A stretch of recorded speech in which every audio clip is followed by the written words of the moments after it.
சமீப காலமாக உங்கள் மேலே ஒரு விமர்சனம், மருதலராஜ் வந்து சமீப காலத்தில் வந்து அண்ணாமலையும் விஜயும் அதிகமாக புகழ்கிறாரோ அப்படின்ற ஒரு கேள்வி.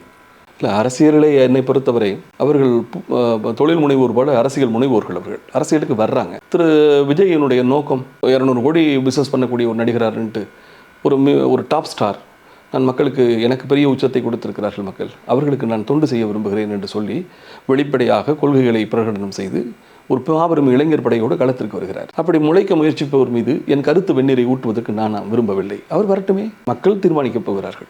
அதுபோல திரு அண்ணாமலை அவர்களை பொறுத்தவரை இன்றைக்கு கூட ஒன்றும் வேணாம் சார், அண்ணாமலை வருகிறார், அண்ணாமலை இல்லாத ஒரு 3 மாதங்கள் உங்கள் ஒரு பத்திரிகையாளர் உங்கள்கிட்ட கேட்குறேன், ஒரு ஊரடங்கு போல இருந்ததா இல்லையா? அவர் வந்ததுக்கு பிறகுதான் டங்ஸ்டன் விவகாரத்தில் திராவிட முன்னேற்ற கழக ஆட்சி என்ன தவறளித்தது என்பதை வெளிக்கொண்டு வருகிறார். ஒரு இளைஞனா, ஒரு 39 வயசு ஆளா ஒரு அறிவுசார் அரசியலை முன்வைத்து ஒரு தேசத்தை ஆட்சி செய்யக்கூடிய கட்சியினுடைய ஒரு மாநில தலைவராக பரபரப்பாக இயங்குகிறார். எனக்கு அவருடைய அரசியல் துடிதுடிப்பாக இருக்கிறது. வரட்டுமே.